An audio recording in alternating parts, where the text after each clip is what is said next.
வெற்றி பெற்றதும் ஆட்சிக்கு வந்ததும் 10,000 ரூபாய் கொடுக்கும். அனைத்து இந்திய அண்ணா திராவிட முன்னேற்ற கழக ஆட்சி அமைந்தவுடன் ஒவ்வொரு குடும்பத்திற்கும் கருணை தொகையாக 10,000 ரூபாய் வழங்கப்படும்.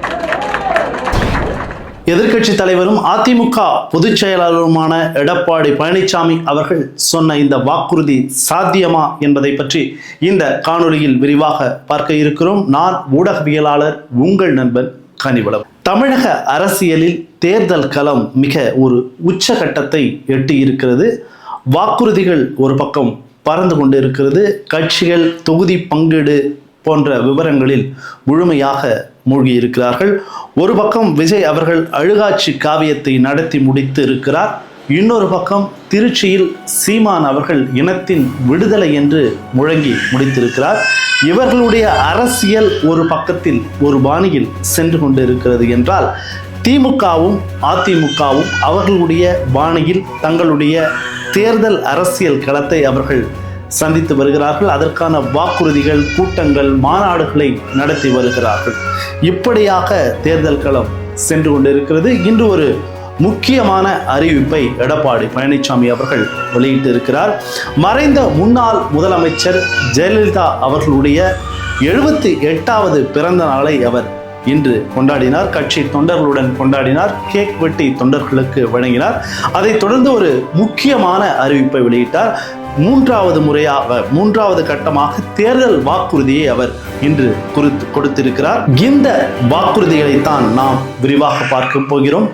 முதலில் அவர் சொன்னது, ஆட்சிக்கு வந்தவுடன், வெற்றி பெற்று ஆட்சிக்கு வந்தவுடன் ஒவ்வொரு குடும்பத்திற்கும் 10,000 ரூபாய் வழங்கப்படும் என்று ஒரு வாக்குறுதியை சொல்லியிருக்கிறார். இந்த வாக்குறுதியை எப்படி செயல்படுத்த போகிறார், அதற்கான நிதி எவ்வளவு செலவு என்பதை நாம் பிறகு பார்க்கலாம். மற்ற வாக்குறுதிகள் என்ன அப்படின்னா, படித்து வேலை இல்லாமல் வேலைவாய்ப்பு அலுவலகத்தில் பதிவு செய்து காத்திருக்கும் பட்டதாரி இளைஞர்களுக்கு மாதந்தோறும் 1000 ரூபாய் வழங்கப்படும் என்று சொல்லியிருக்கிறார். மீன்பிடி தடை காலத்தில் வழங்கக்கூடிய உதவித்தொகை 8,000 12,000 ரூபாயாக உயர்த்தி வழங்கப்படும் என்று சொல்லியிருக்கிறார். கைத்தறி நெசவாளர்கள், விசைத்தறி நெசவாளர்களுக்கு வழங்கப்படக்கூடிய இலவச மின்சாரத்தினுடைய அளவு அதிகரித்து வழங்கப்படும் என்று ஒரு வாக்குறுதியை கொடுத்திருக்கிறார். அடுத்ததாக, வியாபாரிகள் கூட்டுறவு கடன்களில் வாங்கிய கடன் தள்ளுபடி செய்யப்படும் என்று அறிவித்திருக்கிறார். இந்த அறிவிப்புகளிலுடைய மிக முக்கியமானது என்னவென்றால், 10,000 ரூபாய், ஆட்சிக்கு வந்தவுடன் 10,000 ரூபாய் கொடுப்போம் என்று ஒரு உறுதியை அளித்திருக்கிறார். 5 ஆண்டுகளுக்கு முன்னர் திமுக ஆட்சிக்கு வந்தபோது ஒரு இக்கட்டான சூழ்நிலை தமிழகத்தில் இருந்தது. கொரோனா தொற்று ஒரு மிகப்பெரிய தாக்கத்தை ஏற்படுத்தி இருந்தது. மக்களுடைய பொருளாதாரம் மிகப்பெரிய அளவில் பாதிக்கப்பட்டு இருந்தது. கூலி வேலைக்கு செல்வோர்கள், தினக்கூலியாக சம்பளம் பெறுவோர் பெரிதும் பாதிக்கப்பட்டு இருந்தார்கள். இன்னும் சில பெரிய நிறுவனங்களும் சரி, கார்ப்பரேட் நிறுவனங்கள் கூட நிதி நெருக்கடியை காரணம் காட்டி அவருடைய சம்பளத்தை குறைத்தது. வேலை இல்லாத ஒரு சூழல் பலருக்கும் ஏற்பட்டது. அந்த காலகட்டத்தில் ஒரு சொற்பமான தொகை என்றாலும் திமுக அரசாங்கம் ஆட்சி அமைத்தவுடன் குடும்ப அட்டைகளுக்கு 4,000 ரூபாய் வழங்கியது. இப்போது எடப்பாடி பழனிசாமி அவர்களும் இது போன்ற ஒரு அறிவிப்பை தான் வெளியிட்டிருக்கிறார். அவர் கூறும் காரணம் என்னவென்றால், விலைவாசி உயர்வு போன்ற பிரச்சனைகளால் மக்கள் எப்படி வாழ்வது அப்படின்ற ஒரு மிக மோசமான நிலையில் இருக்கிறதுனால ஆட்சிக்கு வந்ததும் அவங்களுடைய கஷ்டத்தை போக்குறதுக்கு 10,000 ரூபாய் நான் கொடுப்பேன் அப்படின்னு சொல்றாரு. சரி, இந்த 10,000 ரூபாய் அப்படின்னா யாருக்கெல்லாம் கொடுப்பாங்க அப்படின்னு கேட்டாங்க. குடும்ப தலைவர்களுக்கு எல்லாருக்கும் கொடுப்போம், குடும்பத்திற்கு எல்லாருக்கும் கொடுப்போம் அப்படின்றாரு. குடும்பத்திற்கு என்றால் 2,20,00,000 மேற்பட்ட குடும்ப அட்டைகள் தமிழகத்தில் உள்ளன. ஒரு அட்டைக்கு 10,000 ரூபாய் என்று வைத்துக் கொண்டோமானால், ஆட்சிக்கு வந்தவுடன் எடப்பாடி பழனிசாமி அவர்கள் 22,000 கோடி ரூபாயை மக்களுக்கு கொடுக்க போவதாக சொல்லியிருக்கிறார். அவரது கணக்கு பிரகாரம் பார்த்தால். சரி, இது எப்படி சாத்தியம் என்று கேட்கிறார். சொல்லதே கருணை தானே. எந்த அடிப்படையில்? கருணை அடிப்படையில் தான் கொடுக்குறோம். அதுதான் அந்த வாக்கியமே. ஆமா, அனைத்து குடும்பத்தை தானே போட்டுக்கிறோம். குடும்பத்திற்கு வழங்கப்பட்டு தான் கொடுத்துக்கிறோம். ஒரு முறை தான் வழங்கப்படும். கருணை அடிப்படையில் தான் இந்த திட்டத்தை நாங்கள் செயல்படுத்த போகிறோம் என்று எடப்பாடி பழனிசாமி அவர்கள் சொல்கிறார்.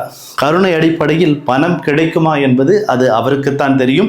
சரி, அதை விட்டு விடுவோம். வரி உயர்த்தப்பட்டதால் தான் மக்கள் கஷ்டத்துக்கு ஆளாயிருக்காங்க, ஒவ்வொரு குடும்பமும் கஷ்டப்படுது அப்படின்னு சொல்கிறாரு. ஆனால் இந்த நலத்திட்டங்கள்லாம் எப்படி செயல்படுத்துவீங்க அப்படின்னு கேட்கும்போது வரியை உயர்த்தி தான் செயல்படுத்துவேன் அப்படின்னு சொல்கிறாரு. திராவிட முன்னேற்ற கழக ஆட்சி அமைந்த பிறகு சொத்து வரி, வீட்டு வரி, மின் கட்டணம், குடிநீர் வரி போன்ற பல வரிகள் இந்த அரசால் உயர்த்தப்பட்டுள்ளது.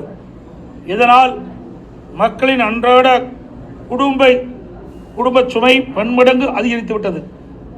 எனவே மக்களின் சுமையை குறைக்கும் வகையில் அனைத்து இந்திய அண்ணா திராவிட முன்னேற்ற கழக ஆட்சி அமைந்தவுடன் ஒவ்வொரு குடும்பத்திற்கும் கருணை தொகையாக 10,000 ரூபாய் வழங்கப்படும். எந்தெந்த வகையில் வரி பெருக்க முடியுமோ, உயர்த்த முடியுமோ அதை உயர்த்தி நாங்கள் அறிவிக்கப்பட்ட திட்டங்களுக்கு தேவை நிதியை பெற்று திட்டங்களை செயல்படுத்துவோம். இப்படிப்பட்ட ஒரு முரண்பாடு எடப்பாடி பழனிசாமி அவர்களுடைய அறிவிப்பில் இருக்கிறது. போட்டியாக இதை செயல்படுத்த நினைக்கிறாரா என்ற ஒரு கேள்வி எழுகிறது. முதலமைச்சர் மு.க. ஸ்டாலின் அவர்கள் மகளிர் உரிமை தொகையாக 1,31,00,000 குடும்பங்களுக்கு 5,000 ரூபாய், அதாவது 6,550 கோடி ரூபாய் வரவு வைக்கப்பட்டு இருக்கிறது மக்களுடைய வங்கி கணக்குகளில். இதற்கு ஒரு போட்டியாக இப்போது அவரால் எப்படி கொடுக்க முடியும்? ஆட்சியில் இருப்பவர்கள் எளிதாக மக்களுக்கு பணத்தை கொடுக்கக்கூடிய ஒரு சூழல் இருக்கிறது. இது நம்ம மாநிலம் மட்டுமல்ல, தமிழ்நாடு மட்டுமல்ல, பல மாநிலங்களில் வெவ்வேறு பெயர்களை வைத்து, பீகார் போன்ற மாநிலங்களில் வெவ்வேறு பெயர்களை வைத்து அவர்கள் மக்களுக்கு காசை கொடுத்து ஓட்டை வாங்குறாங்க அப்படின்றது ஒரு வெளிப்படையாகவே தெரியக்கூடிய ஒரு உண்மையாக இருக்கிறது.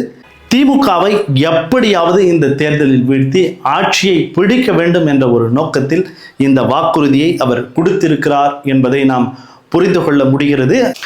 தேர்தலில் ஓட்டு வாங்குவதற்காக, தேர்தலில் ஓட்டு வாங்கி எப்படியாவது ஆட்சியை அடைந்துவிட வேண்டும், ஆட்சி பீடத்தை எட்டிவிட வேண்டும் என்பதற்காக தமிழக அரசியல்வாதிகள் சொல்லக்கூடிய வாக்குறுதிகள், அவர்களுடைய செயல்பாடுகள், அறிவிப்புகள், அழுகை காட்சிகள் போன்றவற்றையெல்லாம் பார்க்கும்போது அப்துல் ரஹ்மான் அவர்களுடைய ஒரு கவிதை தான் ஞாபகத்திற்கு வருகிறது. அந்த கவிதையோடு இந்த காணொளியை நினைவு செய்கிறேன். யானை உரல் போன்றது என்றவன் பொய் சொல்லவில்லை, அவனுக்கு அகப்பட்டது யானையின் கால்கள். யானை உலக்கை போன்றது என்றவன் பொய் சொல்லவில்லை, அவனுக்கு அகப்பட்டது யானையின் துதிக்கை. யானை முரம் போன்றது என்று சொன்னவன் பொய் சொல்லவில்லை, அவனுக்கு அகப்பட்டது யானையின் காது. ஒவ்வொரு பார்வையற்றவனுக்கும் ஏதோ ஒன்று அகப்படுகிறது. அதாவது பார்வை என்றால் கண்ணால் பார்ப்பதல்ல, அறிவு கண்ணால் பார்ப்பது. ஒவ்வொரு பார்வையற்றவனுக்கும் ஒன்று அகப்படுகிறது, அவன் நிற்கும் இடத்தை பொறுத்து என்று அந்த கவிதை செல்கிறது. இப்படித்தான் தமிழக அரசியல்வாதிகள் அவர்கள் நிற்கும் இடத்தை பொறுத்து, அவர்கள் ஆட்சி கட்டிலில் அமர்வதற்காக, ஆட்சியை பிடிப்பதற்காக ஏதோ ஒன்றை சொல்லி வருகிறார்கள். இது எல்லாமே மக்களுக்கு புரிந்திருக்கும், மக்கள் சிந்தித்துதான் வாக்களிப்பார்கள் என்று நாம் நம்புவோம். மீண்டும் ஒரு காணொளியில் உங்களை சந்திக்கும் வரை விடைபெறுவது உங்கள் நண்பன் கனிவளவன்.